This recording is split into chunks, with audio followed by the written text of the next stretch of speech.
Hello, everybody. This is Sinead coming back to you with Somewhere in the Snow, Eyeless Jack X Reader. This is Chapter 14, Lies of Omission. It wasn't so likely for Ben to be so curious, but he just couldn't get away from the feeling scooping him up like an owl. As he were the rabbit, a familiar scenery to be exact, the crunchy leaves that gave up on hanging onto a twig, the thick trees that grew and expanded throughout the decades, and the roots' depth into the snowy ground. Well, it would be nice if he hadn't known the truth, but hey, he's kinda used to it by now. And by that all he really sees now is the red that colored and stained the pure white snow, from the cameras, of course. Once Jack left from the room, Ben kept eye of the screen. Without Jack noticing, Ben secretly located him.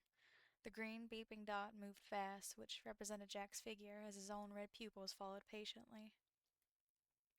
Ben was surprisingly patient, probably from being in one room, or his so-called station, and always isolating himself outside.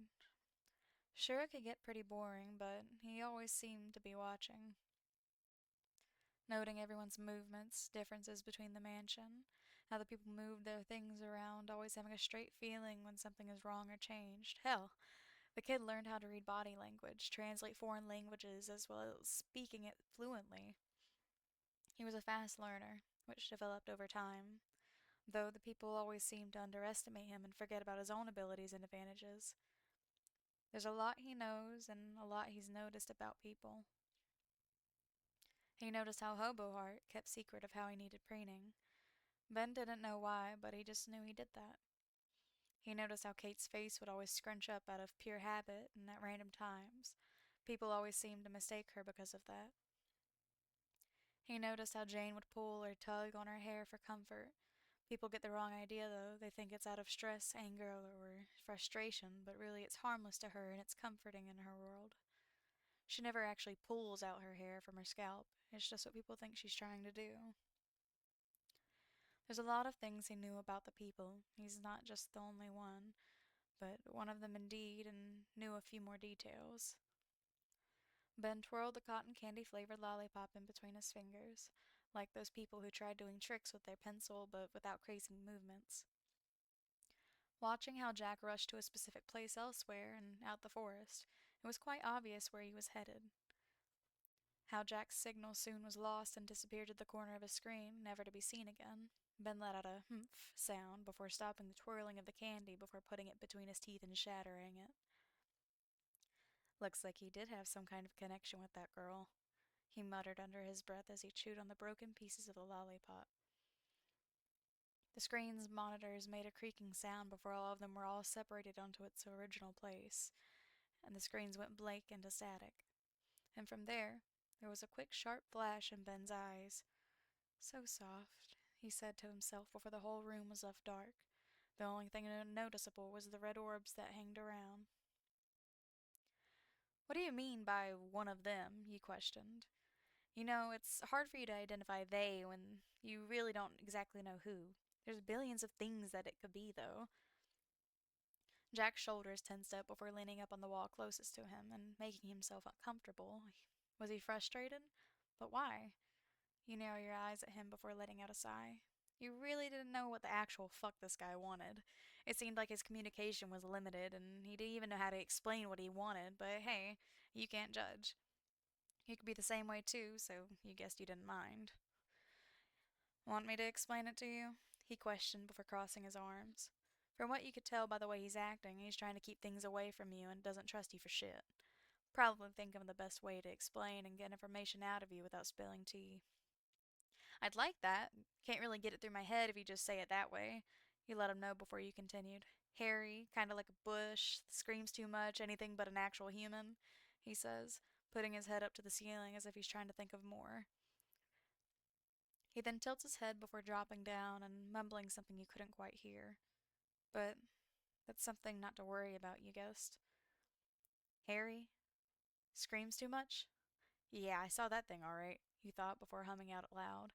Yeah, I saw it all right, you say before biting the inside of your cheek, remembering the whole experience. You remember how much you panicked and ran that day. Felt like you ran 3 whole marathons as you tried to get away from that thing. Taking yourself to a flashback, you remember the abnormal screaming and talking about poor old Emily and one bastard of a father. Ugh, you hated how that 100% could have been an actual situation. For all you knew, maybe the creature could mimic shit.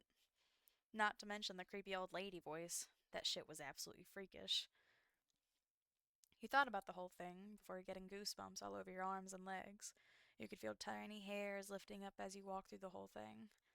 The creature, your home, docks, the gun, and your dogs. Wait, where's the gun? Is your dogs okay?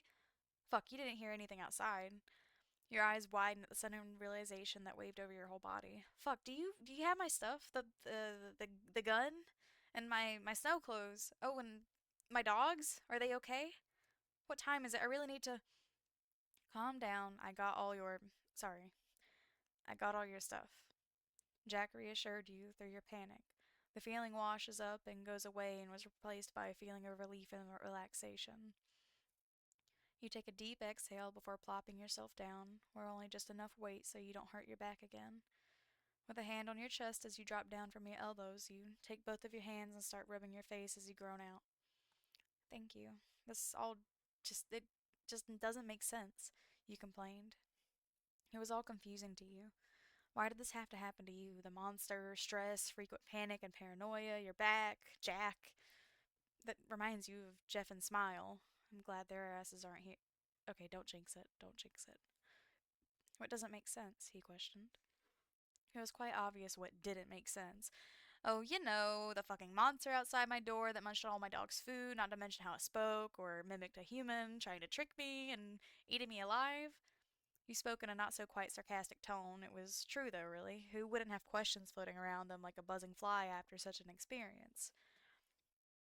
Oh, was all he said before he continued. That's what I wanted to talk about. All right, well, tell me.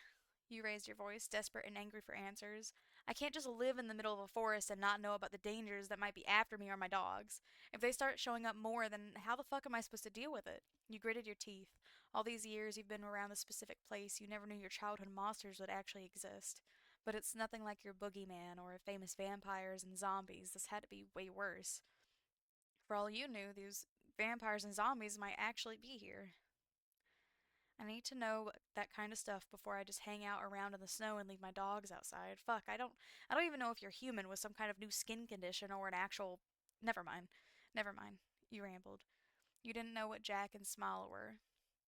All you knew was that they probably knew the wonders and mysteries of the forest more than you. They knew what those creatures were. They had to. Jack just stood there and stared at you. It seemed like it was a frequent thing he did. Wyan, he spoke. His voice seemed like it had more than one person talking, but all layered together, creating a deep and scratching sound. It was all distorted in a way, out of shook from the sudden call of your name. You kept your mouth shut, waiting on what he had to say. Do you really want to know what I am? Aren't you scared of knowing the truth of the place in which you call home? It's sad how all you mere humans always demand such things from others, and once you all finally know, it all doesn't go great for all of you. Going insane, twitching with paranoia, all of that batshit. He came closer to you step by step. If I tell you such things, it won't do any good for you, possibly making you a target for the others to feast on, he chuckled a bit. So tell me, do you really want to know that badly? He was practically in your face now, his hollow eyes that bored into yours. You couldn't even see what was really under the mask. It was like two black holes that sucked you in slowly. You winced your eyes a bit before making your decision. He was right. There was no going back after you found out the truth. Who knows about the danger you might put yourself in? It was a hard decision indeed. Jack kept his face inches away from yours, looking down at you like a puny puppy, gripping at the sides of the bedpost and waiting patiently for an answer. You let out a shaky breath before sputtering out, "Yes, I'd like to know what you are and what the fuck is going on." You glared at him after making your final choice. You didn't know if he picked the right one. Maybe right after this he'll gut you like a pig and leave you on the bed, useless. You realized how the tables had turned, from you keeping him captive to him keeping you itching for an answer. Jack took a moment of silence before taking his mask away from your face, now standing up from the leaned over position he had on you. He chuckled before walking away from the bed and back to the wall. Is that so? He started once again. Then I must start with that creature you saw. You gulped at this, ready for whatever information and stories to be thrown at you as if you're playing dodgeball against a 10 people team without no one on your team. That creature is called a disfigured. There are many of them roaming around these forests and all over the world. They are copies or clones of another being called the Rake. The Rake is an entity that is pale, hairless, and mostly angry and has its own trickery, though its clones are far more dangerous than the Rake is.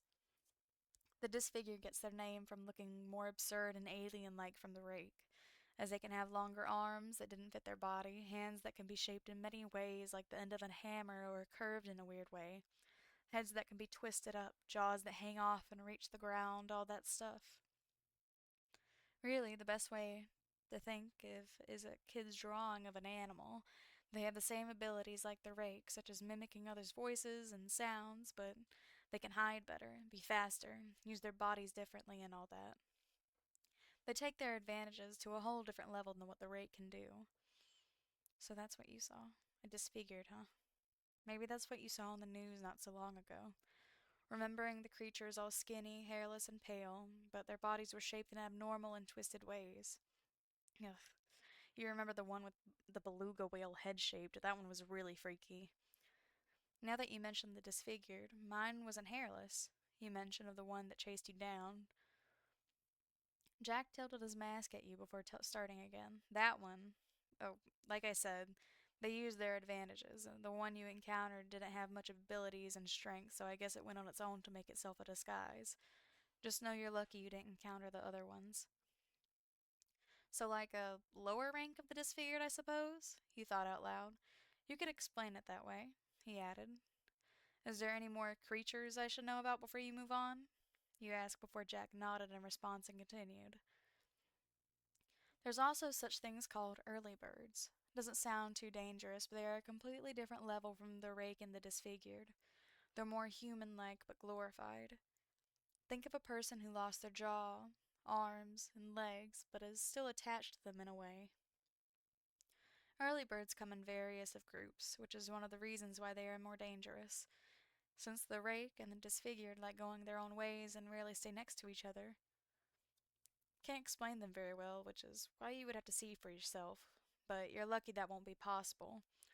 They aren't as active and cannot be found easily, though they can teleport and are far more powerful. They're like zombies in a way, but much different. It made you curious what and how these early birds looked more human-like. Why are they called early birds? He questioned. When people said early birds, they think of someone who wakes up in the morning. Just someone who wakes up earlier than expected, really. They rise during the early mornings, and they don't stay awake for long. We don't know why they stick to that pattern. Maybe it's to keep source of their energy, but I don't know if that's the actual reason why they named the creature that. Weird name for such a dangerous creature. Surely they had their reasons to call it that, though. You won't judge. You shrugged at this before staring at Jack, waiting for more stories to tell, but it never came out, making you more confused. Is that all? You say, raising an eyebrow. Jack nodded in response. Huh, that's quite a good thing. All you really had to worry about was the disfigured, not too much in the early birds because of what Jack said, quote unquote. They aren't active much, so really your focus was on the disfigured. You hum at this before a moment of silence filled the room. Awkward. So, what happened to my back? He questioned. That's something else you needed to know, after all. You didn't want to do something you weren't supposed to if your back was like this. Just a severe back injury. It's not much, he said. Not much? What the hell was this guy on? He just shrugged it off like it was something that he normally knew. Not much. I have stuff to do. Do you know how long it's going to take before I heal? A few weeks or so, he said. Also, how do you know this? How can I trust you with this? You didn't know if the guy had some medical degree or something, but you couldn't get off the fact he might just be trying to trick you and make stuff up. I'm a doctor of some sort, he answered. I'm sure I went to school for a medical degree, he added, before mumbling some stuff once again. Pretty sure. Interesting. You narrow your eyes at him again before letting out a sigh. From what you can tell, he definitely has been around people based on how he spoke. Maybe he wasn't the antisocial man creature you thought he was. At this thought, you smiled a bit. Jack noticed this and tilted his head after the millionth time. Why are you smiling? He asked. Just thinking about how you were so uncommunicative not so long ago. Now here you are. Jack didn't say anything. Not only that, I do quite like this new Jack I discovered. Talkative, from what I know today, a little bit snarky, but that's fine. Jack seems to sink into the wall more at his response. I'm only talkative when needed, he muttered, only just a bit so you could hear him. Well, from what I know, you were chuckling right in my face moments ago. Not only that, you put your heart into explaining what I wanted to know. You pointed a finger at him. He seemed to be taken aback by this. Maybe you'll have some fun digging into his skin. This time, he stayed quiet. What?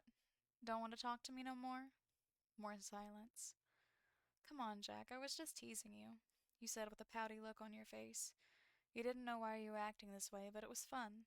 Well, that was before Jack approached you once again. Why, and just so you know the tables had turned, I'm no longer held back by chains, so don't think just because you're the one injured this time doesn't mean I won't do something to you. He growled deeply into your ear. Okay, now it wasn't no funny anymore. Everything he said was true, so you better be careful.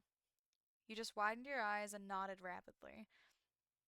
Jack hummed at this before walking towards the door and opening it. Also, he says before looking over his shoulder, his mask once again boring into your eyes, watch how you tease people. It'll take someone off guard. Then from there, he left without a word. Huh? Jack closed the door behind him without saying a word. What he said was true. He was taken off guard by how she spoke to him. What? Don't want to talk to me no more? Come on, Jack. I was just teasing you, she said with a pouty look on her face. Those kinds of things leads to very inappropriate situations for what he knew back at the mansion. Don't ask how he knew that, though. But it was something that happened at the mansion he didn't want to speak about nor think. Jack took an inhale and an exhale before wandering inside the house. Jack told her the truth, but there was more than that. There were more things than just the disfigured, the rake, and the early birds. Much more dangerous. He couldn't tell such things to an outsider, as what they would consider her to be as. Those things were meant to be kept as a secret. There were so many more things to worry about beyond those three things he told her. The mansion, the others, the trickery that lingers throughout the fake forest, the croaking woman, the hollows, and many more cryptids, or what she would have called it, creatures. They are more than just creatures, but that wasn't what she needed to know, and it was almost strictly forbidden. For he and the others knew there could be many more they didn't know such existence of, but even if they did know, they wouldn't tell. Jack opened the front door, the cold breeze welcoming itself inside the home. There he spotted the dogs that seemed to awaken, then started to wag their tails and yap at him. There was no aggression or fear as they did so. He never understood dogs or cats. He slightly furrowed his eyebrows at them under his mask before stepping out and closing the door. He also never understood why someone would keep this many animals. Maybe that was the reason why he was here. He was curious and wanted to learn more, though he had to stay alert. He can't fully trust her after all. He sensed a bad feeling lurking around this place. He didn't know what, but it could be something important even to go unnoticed. Something about her, this home, everything felt weird. He couldn't catch on. It bothered him quite a bit, but he decided to shake off that feeling, reaching over his head to take off his hood before sitting down right on the floor of the porch. His ears twitched as it became more exposed to the cold atmosphere, but he really didn't mind. The dark chocolate of his hair flowed along with the breeze that would come and go for a bit before disappearing. Jack stuffed his hands into the hoodie pockets. He huffed. Something was itching at the back of his head ever since he had come here, and he sure didn't like it. Author's note. I don't like this chapter. Ran out of ideas mid-typing. Me personally, I really like that chapter. It seems it might be getting a little spicy soon, honestly. Um, Spicy as an actual little bit of romance going. Let me know what you guys think about this chapter, and Uh, hopefully you guys enjoyed as much as I did. Let me see what the next chapter is gonna be. Chapter 15. Don't they give you the creeps? I am excited to read this next chapter. I am sad that this story was discontinued. This seems like it's just now starting to get really good. Um, Whew, that is a long video. Alright, guys. I'll see you in the next video. You guys have a good one. Bye bye.